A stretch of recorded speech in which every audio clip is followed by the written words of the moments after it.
Hello friends, financial information YouTube channel में आपका स्वागत है। इस चैनल पे मैं फाइनेंस से रिलेटेड काफ़ी वीडियो लेके आता हूँ। तो उसी के अंतर्गत आज मैं एक वीडियो लेके आया हूँ जिसमें आपको इनकम टैक्स का जो नोटिस आता है उसके बारे में बताऊँगा कि ऐसी कौन सी जो 6 ट्रांजैक्शन है, हाई वैल्यू कैश ट्रांजैक्शन है, तो जिसके कारण आपको इनकम टैक्स का नोटिस आ सकता है। कैश डिपॉजिट इन एफडी, जैसे आपको कोई एफडी करवानी है और आप बैंक में गए कैश लेके, और उसमें क्या है, इनकम टैक्स डिपार्टमेंट ने बैंक को बोल रखा है कि अगर कोई भी आदमी 10 लाख या 10 लाख से ऊपर का कैश ट्रांजैक्शन करता है एफडी के लिए, यानी एक फाइनेंशियल ईयर में आप एक बैंक में जाके 10 लाख रुपए या 10 से ऊपर की एफडी करवाते हो, तो बैंक को ये निर्देश दिए गए हैं कि वो जो central board of direct taxes है सीबीडीटी, उसको इन्फॉर्म करेगा कि ये बंदा पार्टिकुलर पैन नंबर और ये 10 लाख प्लस की जो है एफडी करवा रहा है, और वो भी कैश ट्रांजैक्शन में। तो उस केस में आपको जो है इनकम टैक्स का नोटिस आने के चांस हैं। वैसे तो इनकम टैक्स का ऐसा है कि वो किसी भी चीज़ को लेके आपको नोटिस दे भी सकता है।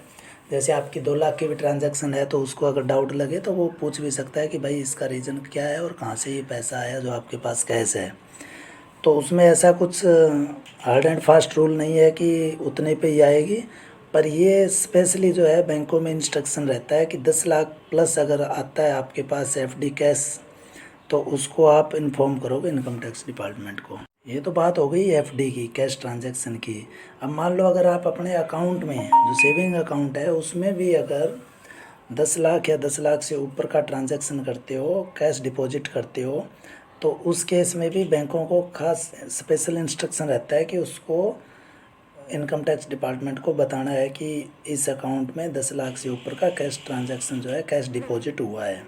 तो वो भी बैंकों को इंस्ट्रक्शन दिया हुआ है। तो अब हो सकता है कि आपका जैसे करंट अकाउंट है, तो जैसे करंट अकाउंट जो बिजनेसमैन है उनके लिए रहता है नॉर्मली,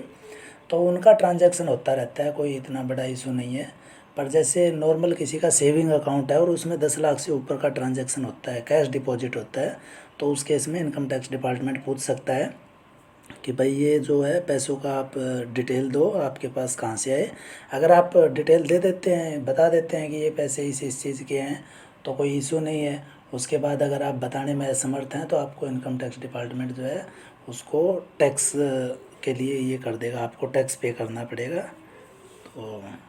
अब जो थर्ड ट्रांजैक्शन है वो आपके क्रेडिट कार्ड से रिलेटेड है। अगर आप क्रेडिट कार्ड में एक टाइम में 1 लाख से ज़्यादा का अगर बिल पे करते हो कैश में, तो उस केस में, और अगर किसी भी मोड से यानी ऑनलाइन ऑफलाइन कैसे भी साल में अगर आप 10 लाख से ऊपर करते हो कोई भी फाइनेंशियल ईयर में,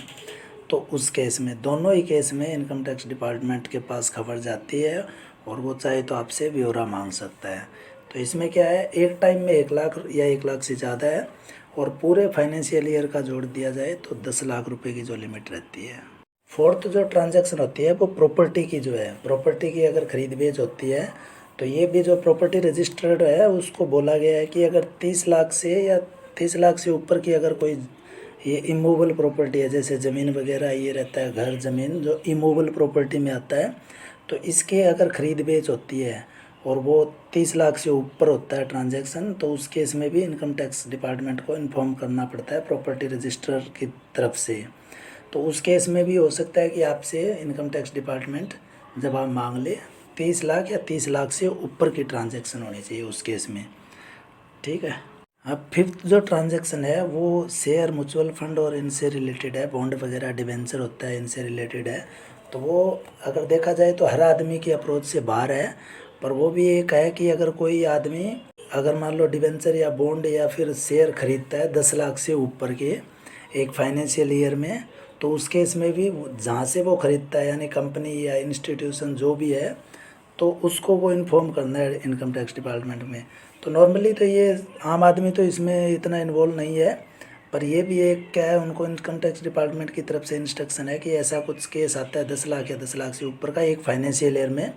तो उस पार्टिकुलर कंपनी को ये चीज़ इन्फॉर्म करनी पड़ती है इनकम टैक्स डिपार्टमेंट को। तो ये भी एक केस है, इसमें भी इनकम टैक्स डिपार्टमेंट नोटिस भेज सकता है, पूछ सकता है, इसका ब्यौरा मांग सकता है। अब जो छठी ट्रांजैक्शन है वो है फॉरेन एक्सचेंज से रिलेटेड। अगर कोई आदमी 10 लाख या 10 लाख से ऊपर का अगर कैसी भी ट्रांजैक्शन हो, वो चाहे debit card, credit card, online forex card, cheque, कुछ भी हो, 10 लाख से अगर ऊपर के फॉरेन एक्सचेंज परचेज करता है तो उस केस में भी इनकम टैक्स डिपार्टमेंट को इन्फॉर्म करना पड़ता है और वो इनकम टैक्स डिपार्टमेंट ब्यौरा मांग सकता है। अभी ये तो हो गई कुछ स्पेशल 6 ट्रांजैक्शन जिसके लिए इनकम टैक्स डिपार्टमेंट ने बोल रखा है सभी डिपार्टमेंट में। जैसे बैंक है तो बैंक में बता रखा है, वो इन्फॉर्म करेंगे। ठीक है, ये तो होगी स्पेसिफिक ट्रांजैक्शन। अब सपोज करो करंट अकाउंट है तो उसमें भी एक है कि 50 लाख से ऊपर का अगर कैश का डिपॉजिट या विड्रॉल कुछ होता है तब भी वो थोड़ा उसमें आ जाता है, इनकम टैक्स की नज़र में रहता है। और मान लो अगर कोई दुकान है जो 44AB के अंडर जो जिसका ऑडिट हो रहा है, उस दुकान से अगर आप 2 लाख से ऊपर का सामान खरीदते हैं कैश के अंदर, तो उस केस में भी इनकम टैक्स डिपार्टमेंट आपसे पूछ सकता है कि भाई ये पैसा कहाँ से आया है। तो इसमें कोई बड़ी बात नहीं है, इनकम टैक्स डिपार्टमेंट किसी भी चीज़ को लेके आपसे क्वेश्चन कर सकता है, नोटिस भेज सकता है। ऐसी सब ट्रांजैक्शन से बच के रहिए जिसमें ऐसा कोई सस्पेक्टेड जो ट्रांजैक्शन हो। नहीं तो अगर आप कुछ ऐसा है तो उसका प्रॉपर जो आपके पास ब्यौरा होना चाहिए। अब सपोज करो एक जो है नॉर्मली होता है कि आपका कोई दोस्त ने या आपके कोई दोस्त के घर वालों ने पैसे भेजे आपके अकाउंट में और बोल दे कि भाई उस तुम्हारे दोस्त के लिए भेज रहे हैं और उसको निकलवा के दे देना। और उस कंडीशन में वो भी अगर अमाउंट ज़्यादा है तो उस कंडीशन में क्या है, अगर आपको जैसे नोटिस आ गया और आप ये भी नहीं बोल सकते कि ये भाई दोस्त के घर वालों ने भेजे थे दोस्त को देने के लिए,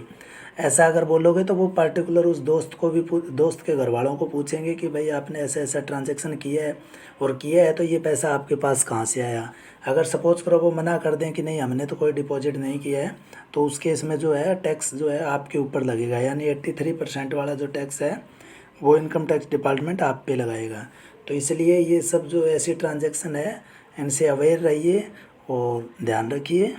अब इन सब ट्रांजैक्शन का ब्यौरा देने के लिए एक जो गिफ्ट वाला ऑप्शन है तो उसके लिए भी इनकम टैक्स डिपार्टमेंट के एक रूल हैं कि आप किससे टैक्स विदाउट टैक्स जो है आप गिफ्ट ले सकते हैं। जैसे घर वालों से आप गिफ्ट ले रहे हैं तो उस पर टैक्स देना है नहीं देना है, रिश्तेदारों से गिफ्ट ले रहे हैं उस पर टैक्स देना है या नहीं देना है, तो उसके लिए मैं एक सेपरेट वीडियो बनाऊँगा तो जिसमें ये सब डिटेल रहेगी कि किससे आप जो है कुछ भी गिफ्ट ले रहे हो